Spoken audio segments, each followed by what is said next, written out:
former center of American small arms manufacturing. Today we are at Springfield Armory. Springfield Armory was President George Washington's first actually approved armory way back in 1794. And he did this because we had the Harper's Ferry Armory down in Virginia, but he felt that in order for the northern states to be protected, in order to have enough arms to actually supply the whole country and our armies, we needed a second location up north, because back then the country was mostly divided into states. Like, people were very loyal to their states, and next to states was region, and a lot of the northerners actually wanted to have the same treatment that the southerners had, so he figured that having an armory in the north and the south would give equal treatment to both sides. And originally what happened at Springfield Armory is it was modeled after the European styles of weapon making. So it was very specialized, and you'd have skilled craftsmen making all the guns, and as a result, each gun was kind of made with its own parts. So it was very hard to fix these guns, because if each one was specially made, it would be super hard to actually make something that would actually be compatible.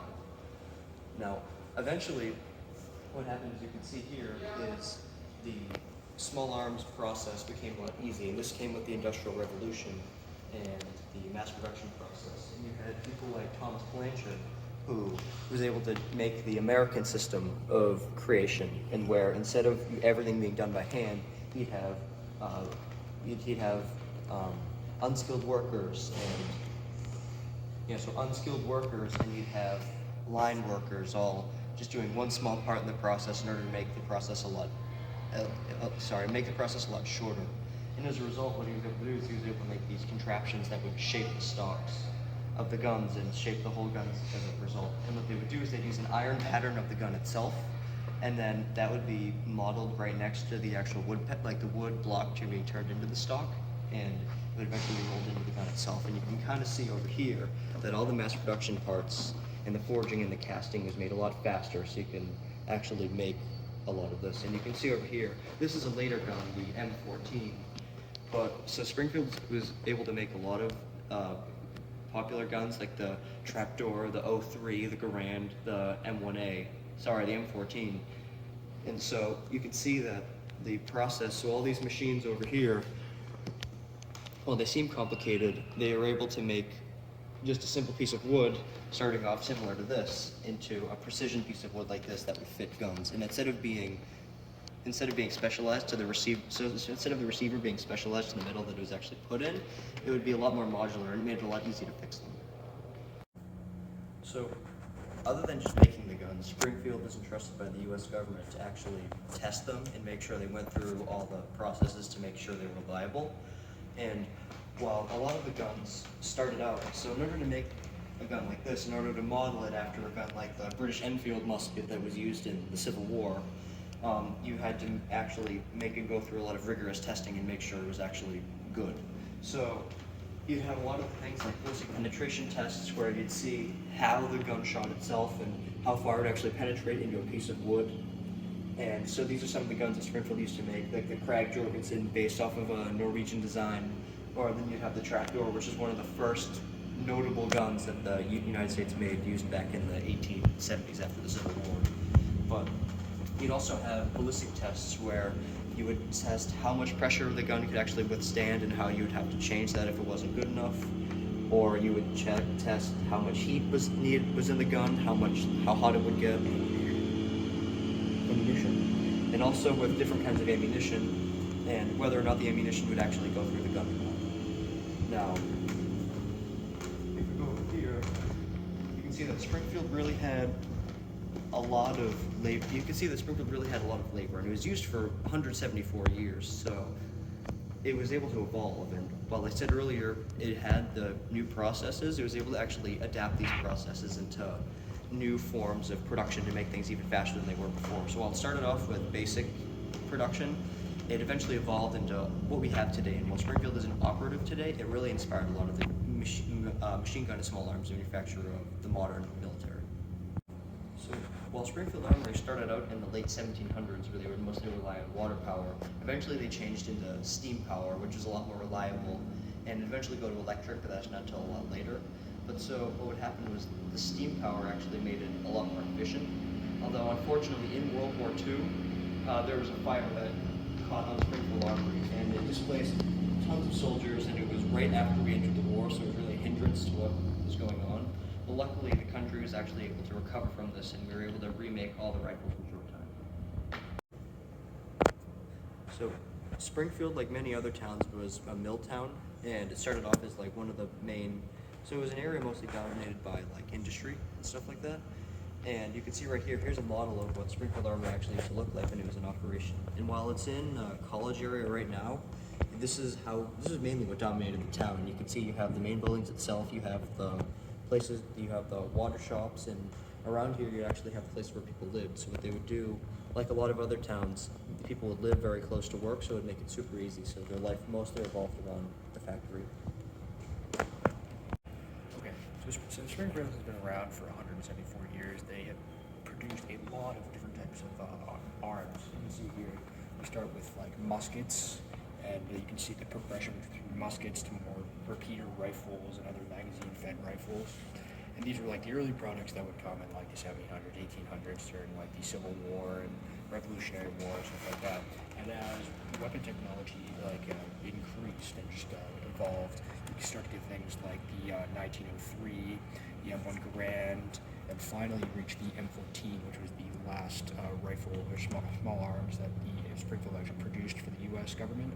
As at that point, the government, Senator McNamara, Secretary McNamara decided that the private companies should be the ones to make the small arms, and he discontinued the use of Springfield Armory. Alright, so you can't talk about Springfield without talking about the evolution of firearms. So right here we have the hand cannon. It is developed in China. It is the first reported use of gunpowder and firearms here. So on this one, it was just this big long tube, and they put some gunpowder in there. It was a slow burning match.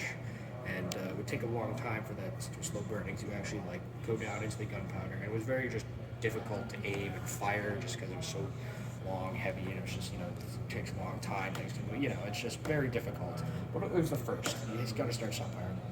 And as you see over here, the handguns, which came out of once the longer guns start to be produced, you can see the progression from just basic flint and wheel lock rifles that were really kind of not that good, but good for the time, into more revolvers, and eventually to more semi-automatic and automatic pistols.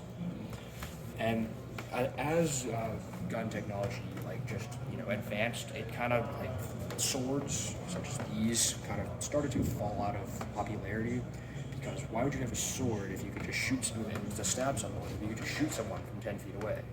However, eventually they did still kept using guns and knives. It's not like they just vanished. You see like bayonets were attached to rifles, such as ones that we'd seen before. And they're still used, guns, knives, swords, like some countries still use them. You can see over here the evolution of long gun, which was evolved during the hand cannon. As you can see, more matchlock guns go with wheel lock and flintlock and concussion. Over here you have the different types of loading, breech loading with paper cartridges, breech loading with metallic cartridges, just regular cartridge rifles, magazine repeater guns, and then semi-automatic carbines with magazines, and then you have automatic weapons. There's the Thompson. This just really shows how just how far we've come from a simple stick, pretty much shoots somewhere, a gun bullet somewhere, to something you can actually fires 700 of those in a minute. So these are some examples of bayonets, which were just sharp objects that they attached to guns. They found it easier. They could do bayonet charges. They'd run at you and stab you. And it's kind of replaced swords as we started from there. They still kind of existed, but they became more ceremonial, because there's no point in running to stab somebody when you can just shoot them. But a bayonet still existed, because when you have a gun like this very long musket rifle here, it's very hard to use in close quarters. You more want to use a pistol, or something like a submachine gun, like the Thompson we saw over here. Because something like this, especially when you look at World War I with trenches, if you're running through a trench and some guy just pops out, it's going to be a little hard to get your musket around, or your rifle right to fire at them, and realistically, say you might miss them, because they weren't as accurate, back when in early technology. So they had the bayonet. use a bayonet, you just stab them if they're real quick right there. Saves the ammo and is a lot easier to do with such a long weapon. So with Springfield producing so many guns, such as muskets, you have to have a way to store them. This right here is called 4 minute muskets. And it was really just like a whole log here, just muskets. And they just go on racks and racks of muskets that you can just grab. And just, a soldier would come up, grab the musket, go off. And one of these could probably supply like a couple hundred troops here. And if you had a whole arms facility set with these, a whole army could get arms from a couple of these. So during the Civil War, the Confederacy really had a tough time keeping up with the production of Springfield, which was safely tucked away in the northern states. They had Harper's Ferry in Virginia, but due to general wartime shortages and the fact that the Confederacy just had less materials in general, and due to its location not tucked away in the bottom of the northern states, but more towards the north, where realistically at any point it could be, if they're the competent commander, Virginia could be taken. So what they decided to do was they imported a lot of their guns from countries such as in Europe, and they also had other places where they made guns just to try to keep up with the general production. But even with all of this, they really wasn't that effective. Obviously they lost the war, the Union winning. However, just it's interesting to see just all these guns that were imported from other countries that just weren't U.S. made. So as the years went on, especially during the American Civil War, they found that a lot of the muskets that they were using were very long and cumbersome, and because of that, troops wouldn't want to hold them and they became less efficient. So as a result of that, you had carbines that were made. So while Springfield took a while to actually make carbines, they definitely showed up during the war, and they became more popular as it went on. And while Springfield didn't make them, people got them privately through other companies and just bringing them by themselves. Here's some more of those carbines right here. And eventually with carbines came cavalry carbines, and those were often breech loaders. Sorry, those weren't breech loaders. There were breech loaders. So as a result of that, breech loaders, instead of being loaded at the end of the muzzle, like a musket right here, where you take out the rod and you actually place it into the edge of the muzzle, you would load it in through right here. So you can see that this is one of the trapdoor guns where you open up the latch right next to the trigger, or next to the breech. You open it up and place the bullet right there. It made it a lot faster because then you wouldn't have to bring down the gun. So you could actually load it, so more like this, versus having to bring it down and then loading it in like this. And it made it a lot faster, and it kind of changed military tactics because troops were able to be a lot more quick with their shots, and they wouldn't have to rely on volumes of men as much as they used to. So with the evolution of breech loaders came Springfield's addition to that, and that is the Springfield Trapdoor. So what happened was this was modeled after a lot of other guns, but it became the last black powder gun actually used by the United States, and it was really popular in the 1870s after the Civil War. So when the nation was reconstructing itself and you had the Old West and you had the Western frontier becoming prevalent in the nation, a lot of the U.S. military actually was able to use these in battles like battles like the Battle of the Little Bighorn and other Western battles against natives. A lot of the Army used this while other natives were using things like liver actions. And while it was a little bit of a disadvantage for the U.S. soldiers, we eventually learned how to use them well, and eventually the U.S. soldiers ended up winning the Indian Wars because of it. So after breech loaders really became popular, armories really started to make their rifles even faster by coming up with repeaters. And so instead of having to load each bullet one by one, these repeaters actually had internal magazines that were able to have a lot faster rate of fire. And you can see one right here. This is the Krag Jorgensen, and what's cool about this is it's a Norwegian design, but Springfield actually licensed it and made it in the United States. So the United States actually used another country's gun, but we made them here, so we were able to make our own versions of them, which is really interesting because a lot of people mostly think about the American small arms being designed by Americans or people around here and used by Americans, but it's really not the case. We really used these Krags and the Spanish-American War and places like that, but they'd eventually get replaced by the next one. So you can see that here are a bunch of versions of the Krag, and it really evolved over time. Here's the versions from 1899 to 1902, and you just have them. So they're pretty similar, but there are different versions of them. Some of them are shorter than others. Some of them could fit bayonets, and some of them you can really tell are starting to evolve into the modern rifles. But you can also see that what's cool with these ones is these are bolt action. So instead of having to break open the breech every single time you want to shoot it, all you have to do is just rack this bolt right here, and it would rechamber around. So after the U.S. had used the Krag, they found that the design was a little outdated, with the side magazine being useful, but they wanted to go for a more modern design. And what a lot of people found is that German designs, Mauser, especially the model 1898, was super popular, and a lot of people were using the actions, and the U.S. was inspired by that action to come up with their own design, Springfield especially. This is the Springfield model 1903, and this became the American gun that we used throughout World War I and through into World War II, as not so popular in World War II. It became replaced by the M1 Garand that comes later, but it was definitely the U.S. service rifle for a long time. There were multiple versions of it.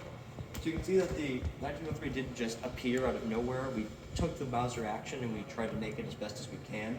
So we started out with the model 1900, went to the 01, the 02 carbine, and eventually turned into the 03. And you can see that as the years went on, we experimented with different versions of it. We had carbines, and we had longer barrels, and we had different kinds of internal magazines, and even different kinds of bayonets. Like, this is definitely an interesting bayonet. You don't see that on a lot of the finished production World War I rifles.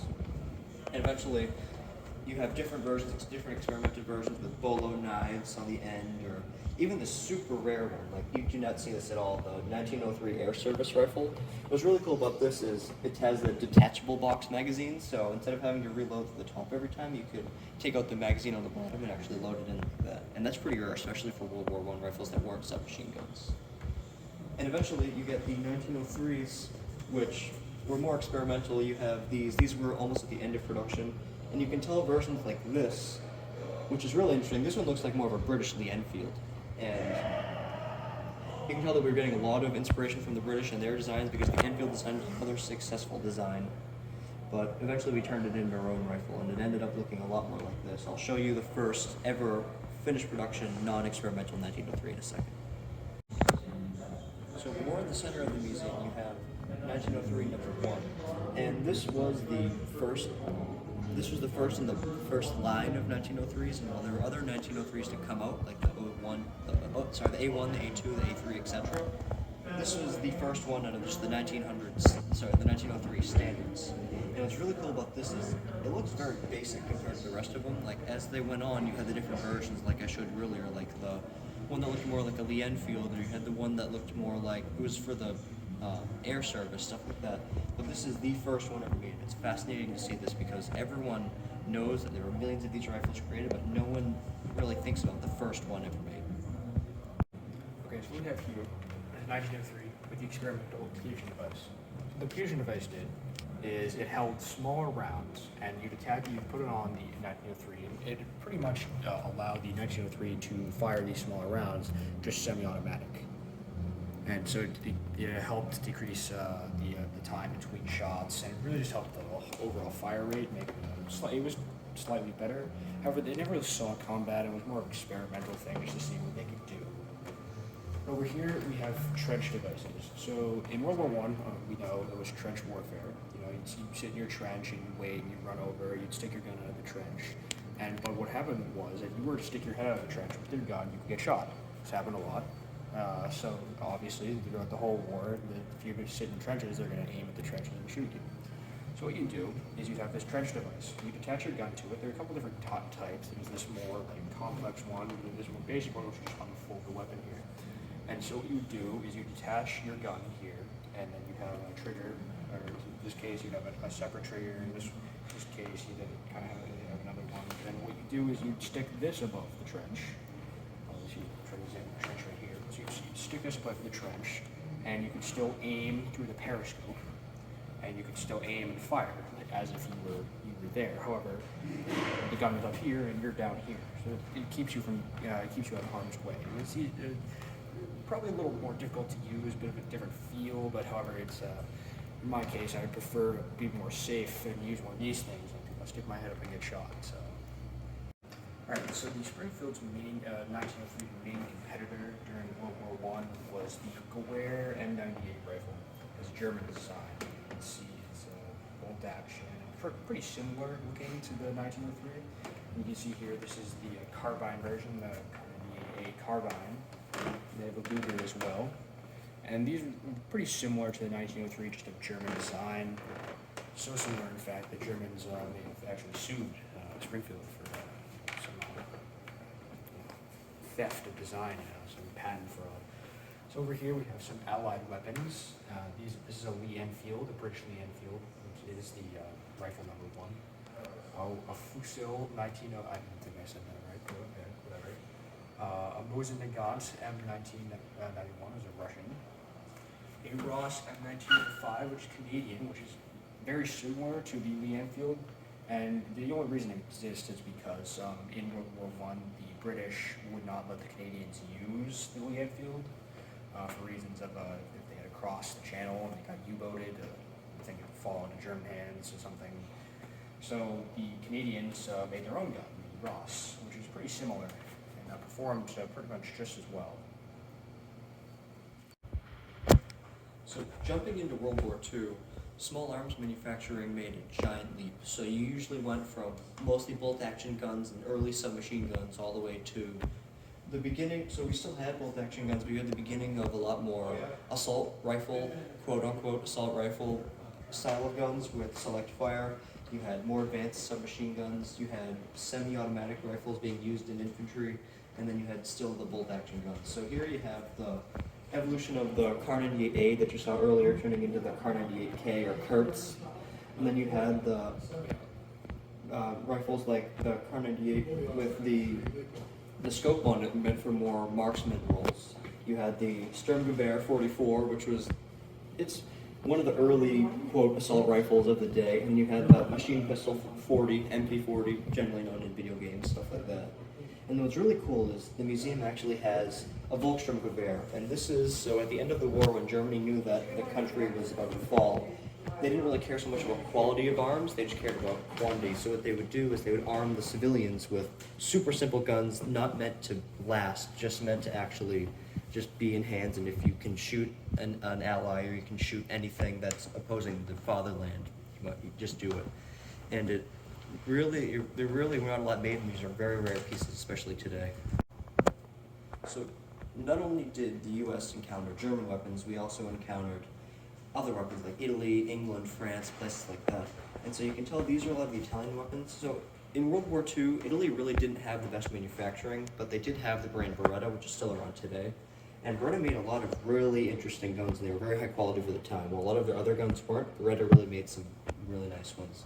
Like they had the Mannlicher Carcano 1941. Well, this wasn't, it became known for its inaccuracy after World War I, and that's because what happened was the guns changed, so they changed caliber, and what would happen was they re-rifled the guns, but they didn't re-chamber them. Sorry, they re-chambered them, but they didn't re-rifle them, so it caused them, a lot of them, to be very inaccurate for the time. But if you had one that was re-chambered and re-rifled, it would be a lot better. And you had a lot of their submachine guns, and you can tell that they're definitely inspired off of the early German designs, but they weren't really there. And while a lot of Italians did make good weapons, a lot of the weapons were faulty. So if you come over here, you can see that Springfield is really inspired by a lot of the Mauser productions and things like that. And you have a lot of the German pistols, the early Mausers. You have the Mauser, sorry, that's a Walther P38. You have the Mauser P08, Mauser 1910, Mauser 1934. And even the interesting ones like this P08 down here, which has the stock on it. And that was used a lot in World War I and early World War II as an opportunity to actually stabilize your gun, and they were often used with pilots and stuff like that. And if you come over here, the museum actually has a lot of Allied weapons, which is really cool. You had the Fusil Moss 1936 French rifle. You have one of my personal favorites, the Lee Enfield No. 4 Mark I. You have the evolution of that from the British, which was used at the late World War II and into the Malaysian campaigns, the No. 5 Mark I, also known as the Jungle Carbine. You have the more Russian guns, and here's an example of one of the semi-automatic guns that the Russians used. You have the Czech Mauser 1924, which is really interesting. So not only did the U.S. copy a lot of the Mauser designs, we didn't get the license for it, that's why we got in some trouble, but a lot of other countries actually got the Mauser license and were able to use them in their own countries. Like there are a lot of South American countries and Eastern European countries which were able to copy such a successful design. And here's this other one, the PPSH-41. And this is the Russian submachine gun in World War II, and it was very cheap to make, and it was very reliable, one of the best Russian guns ever made, next to the Kalashnikov.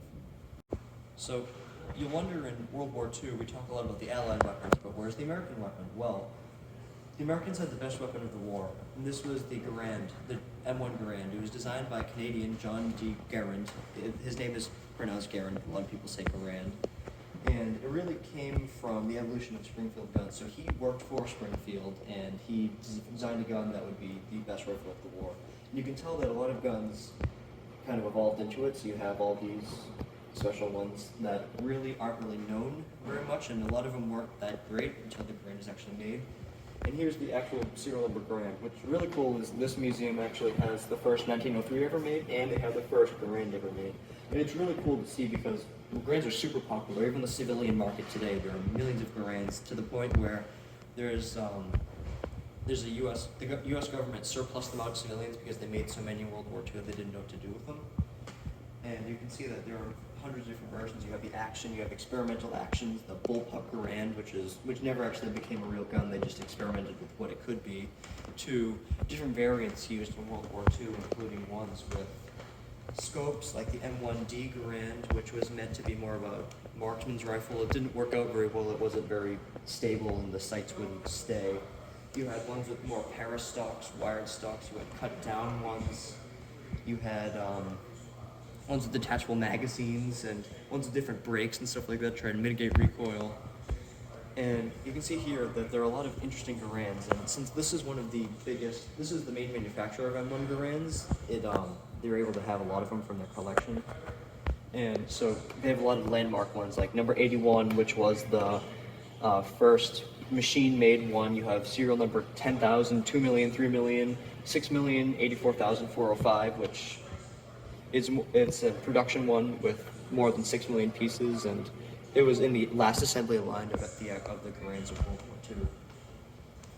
Actually, no, sorry, Garands were used in World War II, but a lot of them were used, they were made in Korea too, so Garands aren't just from the 40s, there's some from the 50s.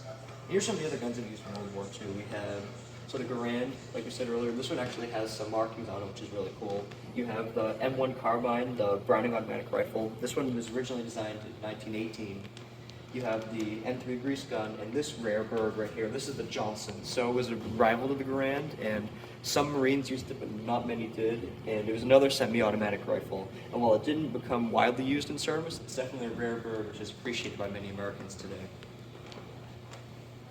And here we have a breakdown of the Garand, just showing all the pieces to it. They did have bayonets, and they were used in World War II, but they weren't used as much as bayonets were in World War I.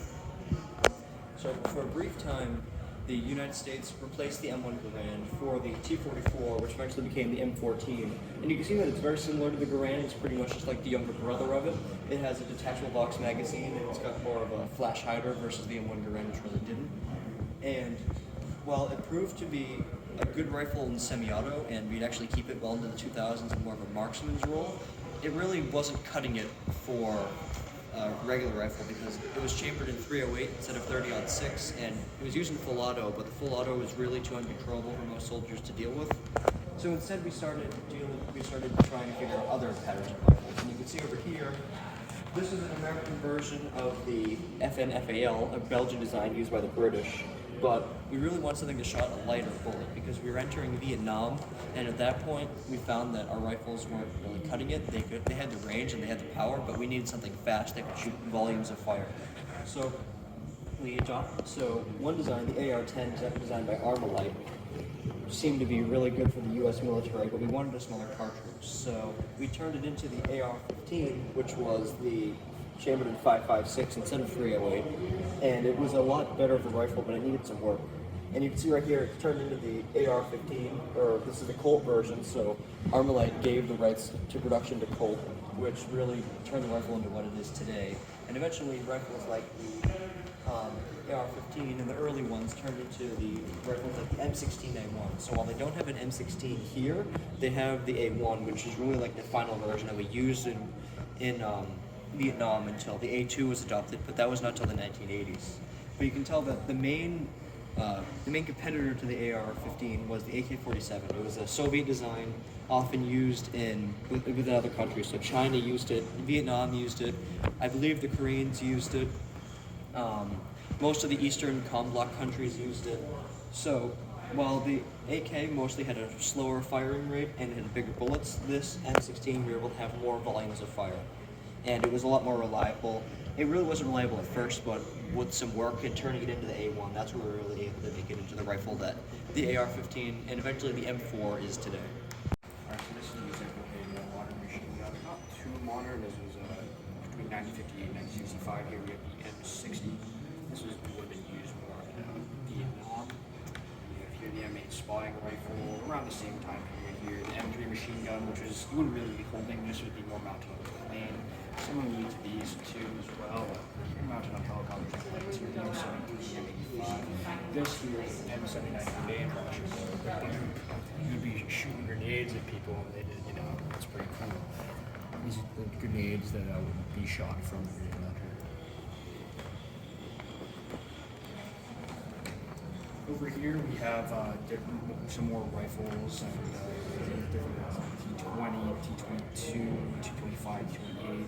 You can see they're looking similar to like the M1, which is another one right here, is a M9. And it's just after World War II, trying to still find rifles that would replace the M1 eventually after Korea. These are just some attempts to try to do such that. So over here we have some more of the T33 and the T44. It does look a lot like a Garand, just mag fed. We have the T48, the T44E4, which they all look kind of similar to each other. You can see that they had a similar design principles. So another important weapon, the machine gun. As you can see, this is a very, very early model machine gun with the crank handle there. That was used to actually power the gun. You had to crank that to get it to fire. It's really weird. And then this one is another evolution. It's a Garand rapid fire gun. And you see it has the magazine on top and that's where the bullets come out. This here is not a direct evolution. It'd be a little weird. This is like a more modern gun, something you'd see in more like an airplane. You can see the similar thing with the multiple holes here. It has the six, they rotate and fire. This one is a rapid fire gun. It's more, again, on the wheels, like similar to the ones from earlier. There's less barrels, just one this time with the magazine there. And this one, this machine gun had 3 barrels for some reason. And this one, again, is still on wheels. Then this one here, the Gardner rapid fire. This one had 2 barrels and with still a circular shape and the magazine on top. It was on a tripod here though. And this one is the Colt Browning machine gun, model 1895. Similar is the Browning would is a name that would continue on. However, this is more of an early design. Again, this is a model 1904. As you can see, this is when the machine guns started to look like the ones you'd see in World War I. This is another one. This again, the Browning, the 1917. This is one that would have been used in World War I and beyond a little bit. Here we have a German machine gun, the model MG42, or also known as Hitler's buzzsaw. They were used largely throughout Europe, and it was one of the more favorited by the German army. And this last one here is a U.S. machine gun, model M3982, which is more of a modern gun. You can see the lights went on. So, on the pistol side of things, you can see that these are really like the 19th century pistols, and you can tell that they're mostly flintlock because the technology really wasn't there yet. They're pretty much just scaled down versions of rifles. But you can tell that the stock on a pistol concept was around for centuries, which is really interesting. And we don't really use it as much today. Now we have the more submachine gun, but it's really cool to see that stocks on pistols really kept going through the world wars. It's over here, after pistols, you're able to get into black powder revolvers and things like that. And you can tell you have the popular ones like the Smith & Wesson No. 3, the Colt Army Convention, you have the Navy pistols, the Dragoon. The Dragoon was one of the main pistols of the West. And you have just like the many different private pistols, and while a lot of them weren't made by Springfield, they were made by private companies, they were still a big staple of the military, and they were used for officers and not really infantry troops, but mostly in officers' roles. And you can see from here, the revolvers kind of turned into self-loading pistols, and with they are usually mag-fed. You still have some of the older pistols like this, which you have ones like the Colt Model 1905, which had eventually turned into the 1911. You had the Luger 1900, which is really interesting because it was made. It's a combination of American and German design coming together. You have the Colt Army Special 1911, which came out earlier, and then you had the main pistol that was really popular in World War I, the Colt 1911. And while Colt made it and not Springfield, Springfield did make their own versions in later times, and modern Springfield today actually makes their own versions of 1911s. And if we further develop from here, we have the more strange pistols. So we have the 1911, which is the World War I variant made by Colt. You had the 1911A1, which was the more adapted version of it to try to fix its flaws. You have the Colt Commander, which is a little version. 1911A1 experimental lightweight version. You have the 22 conversion of a 1911. You have still Smith & Wesson revolvers. While revolvers kind of fell out of favor a lot in the militaries as the years went on, they were still popular among a lot of officers who would bring them from home. And then you had interesting World War II pistols like the Liberator. So the story with this one is we wanted a cheap pistol to make that we could drop into enemy countries where we could have clandestine forces actually drop into Nazi areas and shoot only one bullet at a high value target and then run, and that pistol would only be shot once. So it was cheap to make and it was only reliable enough to get the job done and then be finished with service. Thank you so much for watching our episode on the Springfield Armory Museum in Springfield, Massachusetts. This is by far one of my favorite museums, and it's really interesting to see the progression of American firearms and small arms manufacturing for the military throughout the years. And this armory was used for 174 years, and it's really cool to see how it happened and how it actually progressed through history. So thank you so much for watching.